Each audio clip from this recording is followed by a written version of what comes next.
আমি ৩-৪ দিন এসে হারিয়ে গেছে। জি।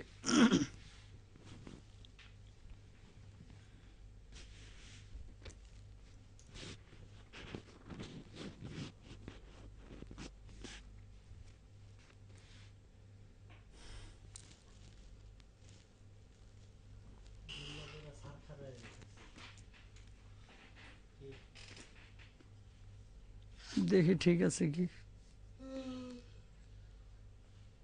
দেন প্রিভিউ দেন, প্রিভিউ দেন।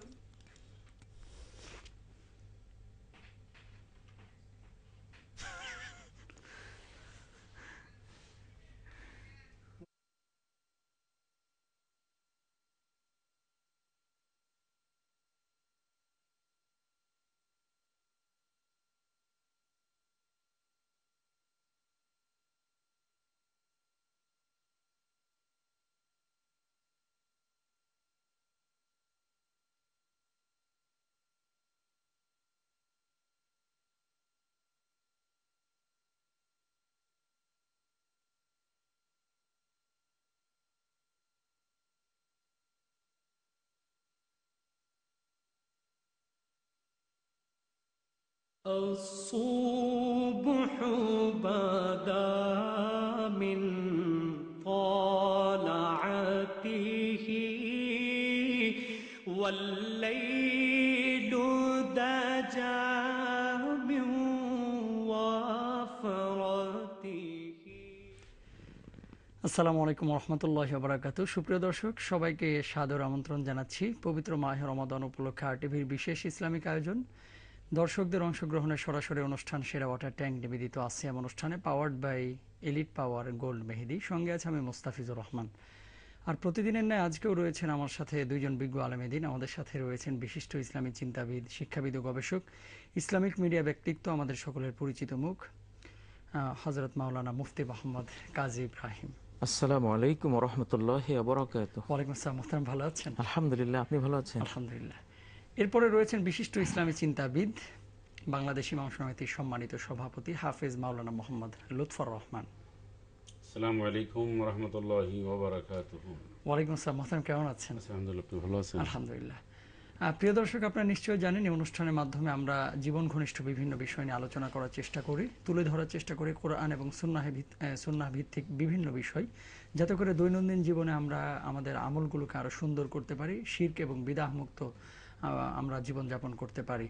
আজকে এমন একটি বিষয় নিয়ে আমরা আলোচনা করব যে বিষয়টি আসলে আমাদের এই উপমহাদেশের জন্য বিশেষভাবে গুরুত্বপূর্ণ। শিরক এবং বিদআতের সাথে সংশ্লিষ্ট ঝাড়ফুঁক, এবং এই যে আমরা তদবির করি, তারপরে রাশি বাবার কাছে যাই, তারপরে বিভিন্ন জিন বাবার কাছে যাই, এই বিষয়গুলো নিয়ে আমরা ডিটেলস আলোচনা করার চেষ্টা করব।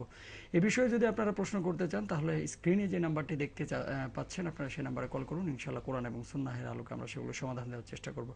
আমি এই পর্যায়ে মুফতি মোহাম্মদ কাজী ইব্রাহিম সাহেবের কাছে আসছি। মোহতারাম, আমাদের আজকের যে টপিকটি হচ্ছে, আমরা তদবিরের জন্য বিভিন্ন গুরুজনের কাছে যাই। গুরুজন বলতে কথিত গুরুজন আর কি। তারপরে অনেক ক্ষেত্রে জিন দ্বারা তদবির হয়, তারপরে হাত দেখে হাত গণনা করে ভাগ্য নির্ধারণ করা হয়। এই বিষয়গুলো আসলে ইসলামী শরিয়া কিভাবে দেখে? জি, আলহামদুলিল্লাহ, ওয়াসসালাতু ওয়াসসালামু আলা রাসূলিল্লাহ ওয়া বা'দ। এখানে জিন দ্বারা যে কোনো অ্যাক্টিভিটিস করা হোক না কেন সেটা শরিয়ায় নিষিদ্ধ এবং হারাম। এটা আমরা করব না, কারণ সেদিন আমরা আয়াত থেকে বলেছিলাম সূরা আনআমের যে এটার পরিণতি হবে জাহান্নাম। আর এই জিনিসটি সুলাইমান আলাইহিস সালামের শরিয়ায় ছিল, আর উনি দোয়া করে গেছেন লা ইয়ামবাগি লি আহাদিম মিন বাদি, জিনদের উপরে কোনো কর্তৃত্ব আমার পরে যাতে আর কারোর জন্য এটা না হয়।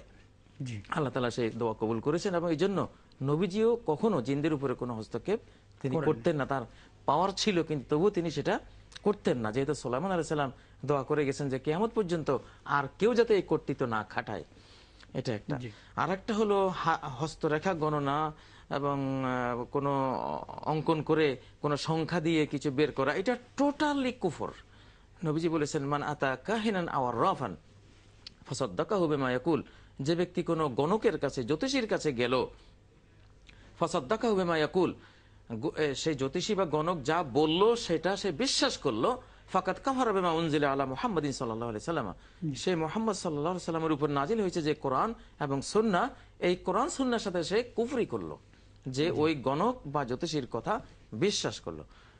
আর আরেকটি হাদিস রয়েছে, মান আতা কাহিনান লাম তুকবাল্লাহু সালাতুন আরবাঈনা সাবাহান, কেউ যদি কোনো গণকের কাছে শুধু গেল, জিজ্ঞাসাও করলো না, বিশ্বাসও করলো না, শুধু গেল, এই শুধু যাওয়াটাও এত মারাত্মক যে 40 দিন তার কোনো সালাত কবুল হবে না। নাউজুবিল্লাহ মিন যালিক। এত ভয়াবহ জিনিস। হ্যাঁ, জি মোহতারাম, আমরা একজন দর্শক আছে, একটি ফোন নিয়ে আবার আসছি মোহতারাম। আসসালামু আলাইকুম রহমতুল্লাহ। ওয়ালাইকুম আসসালাম রাহমাতুল্লাহ। আসসালামু আলাইকুম রাহমাতুল্লাহ। ওয়ালাইকুম আসসালাম। বোন, আমরা শুনতে পাচ্ছি, আপনার নাম বলে, কোথা থেকে বলছেন বলে প্রশ্নটি করুন। জি জি, আমার নাম রিনা, আমি ঝিনাইদহ থেকে বলছি। আমার 3টা প্রশ্ন আছে। 1 নম্বর প্রশ্ন হলো, আমার 1 লক্ষ টাকা আছে, সেটা আমি ডিপিএস করে ব্যাংকে রাখছি। তো সেখান থেকে আমাকে 1 বছর পরে কিছু টাকা ওরা দেবে। তো সেই টাকাটা তো লাভ হবে। এখন সেটা কি সুদ হবে? তো অবশ্যই। এখন তারা আমাকে 1 লক্ষতে 13,000 টাকা দিবে। এখন সেই টাকাটা যদি আমি খাই তাহলে তো সুদ খাওয়া হারাম। তাহলে আমি সেই টাকাটা কি কাজে খরচ করলে আমার গুনাহ হবে না? বুঝতে পেরেছি বোন। আর আমার 2 নম্বর প্রশ্ন হলো, আমাদের একটা ট্রাক আছে, সেই ট্রাকের উপরে কি যাতায়াত হবে কিনা? আর আমার 3 নম্বর প্রশ্ন হলো, আমার আয়নার সামনে কি নামাজ হবে কিনা? যেমন শোকেস বা আমরা বুঝতে পেরেছি। ঘরের সামনে। আমাদের সঙ্গে থাকুন বোন। মোহতারাম, প্রশ্নগুলো ছোট ছোট প্রশ্ন, আসলে খুব সংক্ষেপে যদি আমরা উত্তর দিই, তারপর আপনার কাছে আবার আসবো। মোহতারাম হাফেজ মাওলানা লুৎফর রহমান সাহেব, ডিপোজিটের টাকা উনি নিজে বলেছেন যে সুদের টাকা, যে প্রফিটটা উনি পান, তাহলে এটা কি করবেন আর কি? না, যেহেতু সুদী ব্যাংকে উনি এই টাকাটি রেখেছেন ডিপোজিট, এবং প্রতি বছর শেষ অথবা মাসের শেষ যে লভ্যাংশটা পাবে, আর উনি অনুতপ্ত হয়েছেন, বুঝতে পেরেছেন এটা হারাম, সেটি কোনো জনকল্যাণ বা ফিসাবিলিল্লাহ সওয়াবের নিয়ত ছাড়া। সওয়াবের নিয়ত ছাড়া দিয়ে দিতে পারেন। দিবেন। হ্যাঁ, এটা দিতে পারেন, কোনো সমস্যা তবে নেই। ওনাকে আমরা পরামর্শ দিতে পারি, উনি ইসলামিক ব্যাংক যেগুলো আছে, মানে ইসলামী শরিয়া মোতাবেক শরিয়া পরিচালিত। মোতাবেক যেগুলি প্রফিট এন্ড লস শেয়ারিং সিস্টেমে যারা চুক্তিবদ্ধ হয়ে এগুলি করে, তাদের সাথে তিনি করলে তো তিনি যে প্রফিটটা খেতে পারতেন। জি, হ্যাঁ, ধন্যবাদ। জি। মোহতারাম, দ্বিতীয় প্রশ্ন ছিল যে আয়নার সামনে দাঁড়িয়ে নামাজ আদায় করতে পারবে কিনা?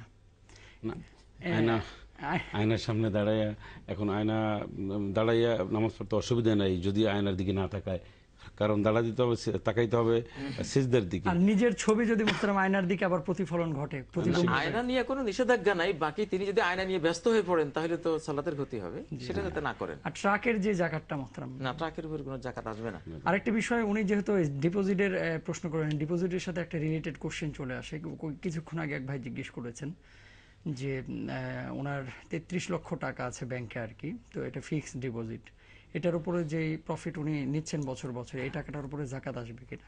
পুরো টাকাটার উপরেই আসল এবং প্রফিট জি। দুইটা সহই জাকাত ফরজ, মানে ওই জাকাত আদায় করবে। হ্যাঁ, জাকাত দিতে হবে তাকে। ধন্যবাদ মোহতারাম। আমরা আপনার কাছে যে মানে ইম্পর্টেন্ট আলোচনা করছিলাম, অনেকে তদবির করেন আর কি, তারপরে ফিকির করে, আমি এই বিষয়টা নিয়ে এখন লুৎফর রহমান সাহেবের কাছে আসছি।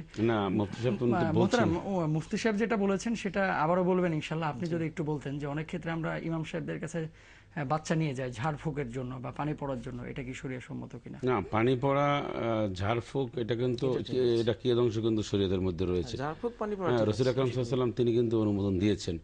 সূরা ফাতিহার নাম হচ্ছে সূরাতুশ শিফা। শেফা, হ্যাঁ, জি, জি। তো এই সূরা ফাতিহা দিয়ে অনেক সাহাবা আজমাইনগণ যে মানুষের সাপে কাটা লোকও কাটা ভালো লোকদের হয়েছে, ভালো যে কোনো- হয়েছে। জি, জি। ভালো যে হয়েছে, মানে শুধু দেননি, ভালো হয়েছে, বিষ নষ্ট হয়ে গিয়েছে, রাসূলুল্লাহ শুনেছেন এবং ওটাকে রাসূল অনুমোদন দিয়েছেন। এর মানে হচ্ছে কোরআন শরীফের যে বাস্তব মুজিজা বা বাস্তব যে পাওয়ার, এটা সাহাবা আজমাইন থেকে আমরা দেখছি যে সূরা ফুদিলি সাপের বিষ পর্যন্ত তারা জি, জি, নষ্ট হয়ে কোরআন যেত। একটা স্ট্রং চিকিৎসা, কিন্তু strong। অত্যন্ত শক্তিশালী একটা চিকিৎসা। চিকিৎসা। ধন্যবাদ। একটি ফোন নিয়ে নিচ্ছি। জি। আসসালামু আলাইকুম রহমতুল্লাহ। আসসালামু আলাইকুম। ওয়ালাইকুম আসসালাম। বোন, আপনার নাম বলে, কোথা থেকে বলছেন বলে প্রশ্নটি করুন প্লিজ। জি আমার নাম শারমিন, আমি দিনাজপুর থেকে ফোন করলাম। জি। আমার সন্তানের যখন আকিকা দিব, তখন সেই বস্তু কি বাবা মার খাওয়া যাবে নাকি? আচ্ছা, আর কোনো প্রশ্ন আছে? না, একটাই। ঠিক আছে বোন, আমাদের সঙ্গে থাকুন। মুফতি হাফিজ আকিকের গোশত সবাই খেতে পারবে, যা যদি বাবা মা না, শুধু কোনো মানুষ যদি মনে করে যে বড় হয়ে আকিকা দেয়, সেক্ষেত্রে সেই আকিকের গোশত নিজেও খেতে পারবে, সৎকারটা খেতে এটা পারবে। কোরবানির গোশতের মতোই, কোরবানির সবাই গোশত খেতে না, পারবে। সবাই খেতে পারবে। ধন্যবাদ মোহতারাম। আপনার কাছে আসছি যে এই যে দরবার কেন্দ্রিক বিভিন্ন সমাধানের কিছু আখড়া গড়ে উঠেছে আমাদের সমাজে, দেখা যায় যেমন হাতের আংটির কিছু পাথর নির্ধারণ করে দিয়ে বলা হয় এই পাথরটা এ রোগ ভালো করবে, এই পাথরটা এ ভাগ্য ঘুরিয়ে দেবে, এই পাথরটা সামনের বিপদ রোধ করবে, এই ধরনের কনসেন্ট্রেশন। এগুলি টোটাল শিরক। জি। কোনো পাথর, কোনো তাগা, কোনো মাদুলি, কোনো তাবিজ, তুমার, এই জাতীয় কোনো জিনিস অথবা কোনো গেরা দিয়ে সুতোর মধ্যে ফু দিয়ে ব্যবহার করা, ওটা তো ডাইরেক্ট সূরা ফালাকের মধ্যে ওমিন শাররিন নাফাসাতি ফিল উকাদ, যারা গেরায় ফু দানকারিনী নারী, তাদের অনিষ্ট থেকে আমি আল্লাহর কাছে আশ্রয় চাই, এরা সব অনিষ্টকর। নবীজি বলেছেন মান আল্লাকা তামিমাতান ফাকাত আশরাকা, যে কোনো তাবিজ ঝুলালো, মাদুলি বলুন, তাবিজ বলুন, তাগা বলুন, পড়া সুতা বলুন, এগুলি সব একই গ্রুপের জিনিস, বা কোনো পাথর বলুন, এগুলো যারাই ব্যবহার করলো, শরীরে লাগালো, শিরিক করলো। তাহলে রাসূল সাল্লাল্লাহু আলাইহি সাল্লামের যে আংটিটা ছিল মোহতারাম, আমরা যেটা ইতিহাস থেকে জানতে পেরেছি, সেটা কি টাইপের ওটা ছিল? শিলমোহর, ওটা একটা ওটা আংটি শিলমোহর, না নাকি?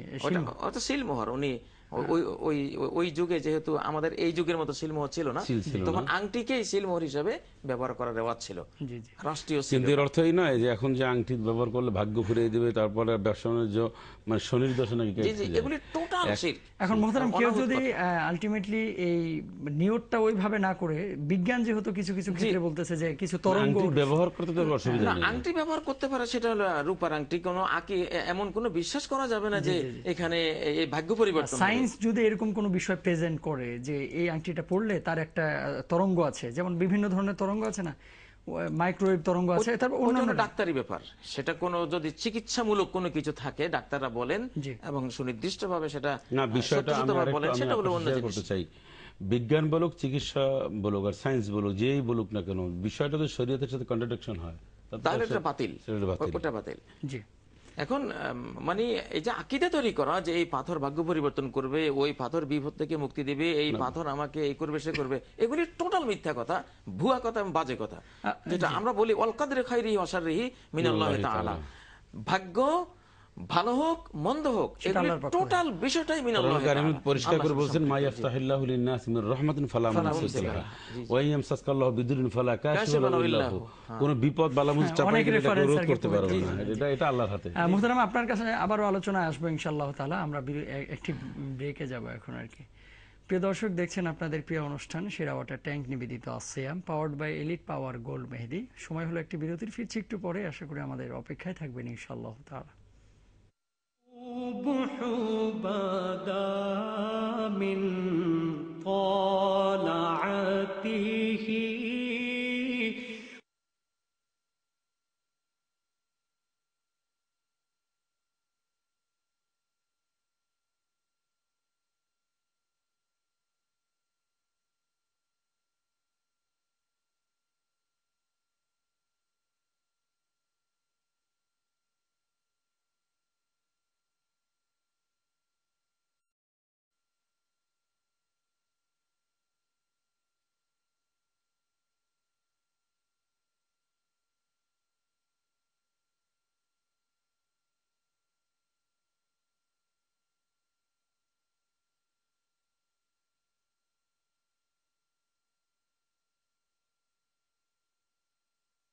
الصبح بدا من طلعته। আলহামদুলিল্লাহ, বিরতির পর আবারও সবাইকে সাদর আমন্ত্রণ জানাচ্ছি পবিত্র মাহে রমাদান উপলক্ষে আর টিভির বিশেষ ইসলামিক আয়োজন, দর্শকদের অংশগ্রহণের সরাসরি অনুষ্ঠান সেরা ওয়াটার ট্যাঙ্ক নিবেদিত আসিয়াম অনুষ্ঠানে, powered by Elite Power Gold মেহেদি। সঙ্গে আছে আমি মোস্তাফিজুর রহমান। শুরুতে একটি ফোন নিয়ে নিচ্ছি। আসসালামু আলাইকুম। আসসালামু আলাইকুম। ওয়ালাইকুম আসসালাম ওয়া রাহমাতুল্লাহ। ভাই, আমরা শুনতে পাচ্ছি, আপনার নাম বলে প্রশ্নটি করুন। আচ্ছা, আমি জুয়েল বলছি কুষ্টিয়া থেকে। আমার প্রথম প্রশ্ন হচ্ছে, বর্তমানে তো ঘুষ ছাড়া কোনো চাকরি হয় না।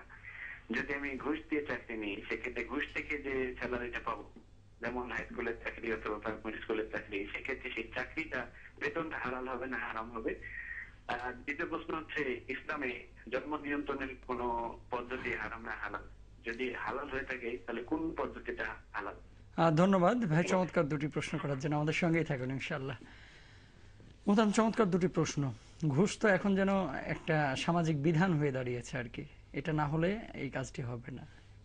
আসলে ঘুষের যেটা আর রাশি আল মুরতাশি কালা হুমা ফিন্নার, যে ঘুষ দেয়, যে ঘুষ নেয়, দুইজনে জাহান্নামে যাবে, এটি তো হাদিস রাসূল সাল্লাল্লাহু আলাইহি সাল্লামের। তো এখানে একটা কন্ডিশন আছে, একটা অবস্থা এমন আছে যে যিনি চাকরিটা নিচ্ছেন তিনি হয়তো ফার্স্ট হয়েছেন ইন্টারভিউতে, তিনি যোগ্য, কিন্তু হলে কি হবে, তিনি যদি কয়েক লক্ষ টাকা না দেন তাকে চাকরিটা দেয়া হবে না। জি এই ব্যক্তি যদি ওই টাকাগুলো দিয়ে তার জেনুইন, তার বৈধ চাকরিটা নেয় সে, তাহলে কি তার গুনাহ হবে?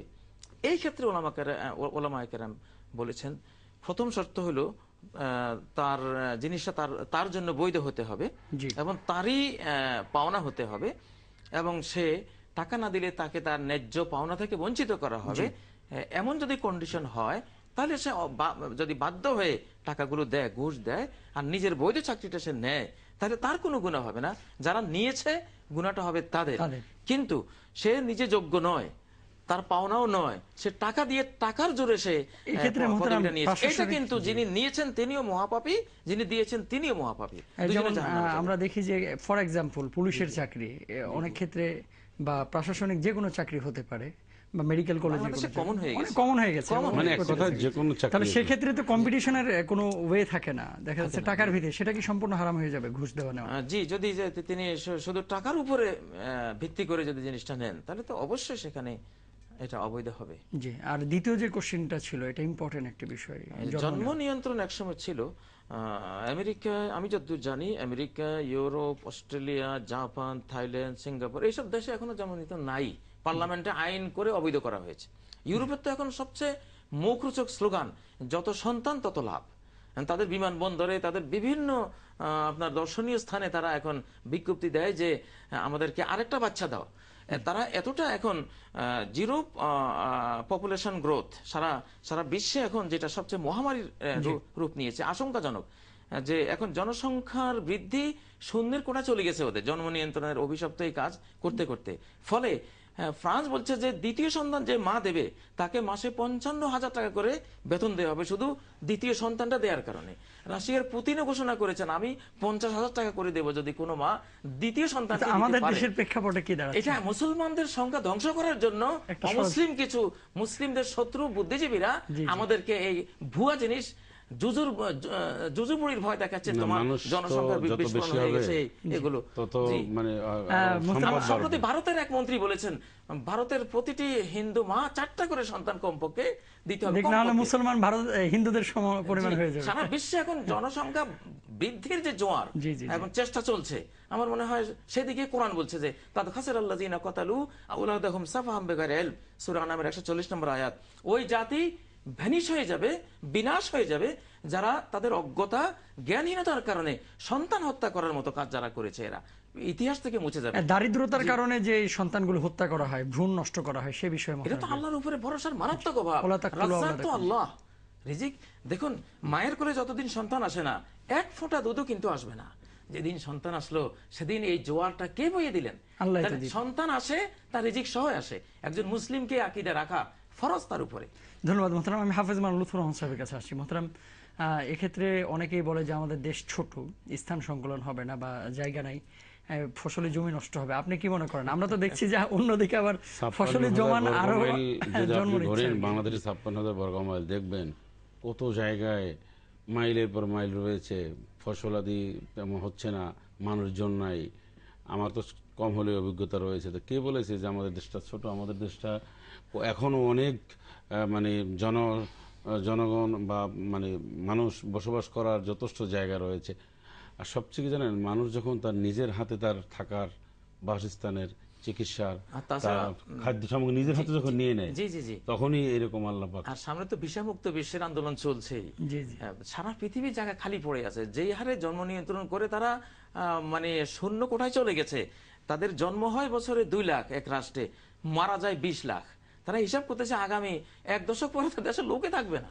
ওইসব জায়গা দখল করবে কে? ওইসব জায়গা তো বাংলাদেশের লোকজন যেতে হবে। আপনি আমাদের ঢাকা শহরটা দেখে কিন্তু বিবেচনা করতে পারবেন না, বিচার করতে পারবেন না। আমাদের ঢাকা শহরের জনসংখ্যা বেশি, মানে এখনো যথেষ্ট পরিমাণ আমাদের দেশের একটি সম্ভাবনাময় দেশ। আমাদের এদেশে কোনো ধন্যবাদ মোহতারাম।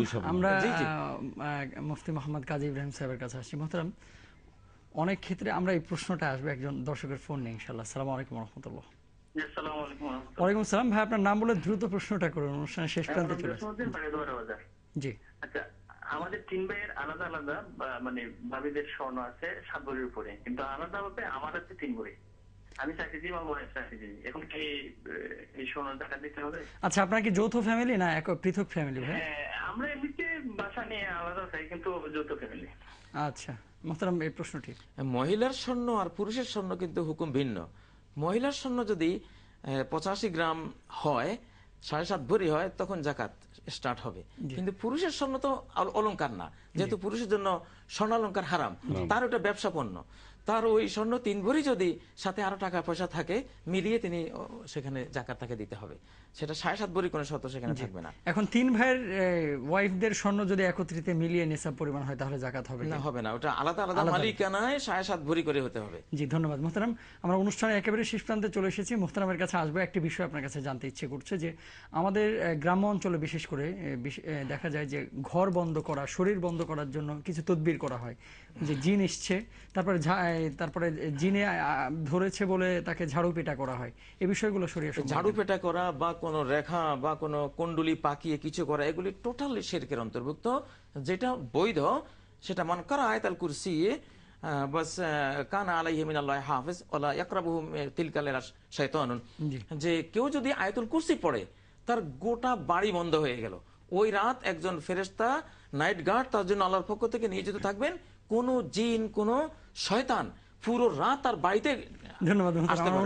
অটোমেটিক বন্ধ হয়ে গেল। জি, আমরা অনুষ্ঠানের শেষ প্রান্তে চলে এসেছি। মাওলানা লুৎফর রহমান সাহেব, আপনি এক বাক্যে যদি বলেন, অনেকে বলে যে কবিরাজরা যে আমি জিনটাকে বোতলে ঢুকে রেখেছি এবং আটকে রেখেছি, এটা কি প্রতারণা নাকি সত্যি এই ধরনের কিছু সম্ভব? আমাদের দীর্ঘ আলোচনার দ্বারা এটাই সুস্পষ্ট এবং মানে সুন্নাহর মধ্যে এটাই রয়েছে যে এই জাতীয় কোনো কিছু বৈধ নয়, এবং এটা বিশ্বাস করা, এটার কার্যক্রম উৎসাহ প্রদান করা। ধন্যবাদ মুহতারাম। আমরা এই বিষয়ে অন্য আরো একদিন আলোচনা করার চেষ্টা করব। আজকে অনুষ্ঠান একেবারে শেষ প্রান্তে চলে আসছে। মুহতারাম, ধন্যবাদ আপনাদেরকে। আপনাকে মোবারকবাদ। প্রিয় দর্শক, আমরা অনুষ্ঠানে একেবারে শেষ প্রান্তে চলে এসেছি। যেগুলো জেনেছি স্পষ্ট, আসলে সেগুলোর উপর আমল করার চেষ্টা করে আল্লাহ তাআলা আমাদের সকলকে সেই তৌফিক দান করুন। আমিন। ওয়া আখির দাওয়ানা আলহামদুলিল্লাহি রাব্বিল আলামিন। আসসালামু আলাইকুম ওয়া রাহমাতুল্লাহ।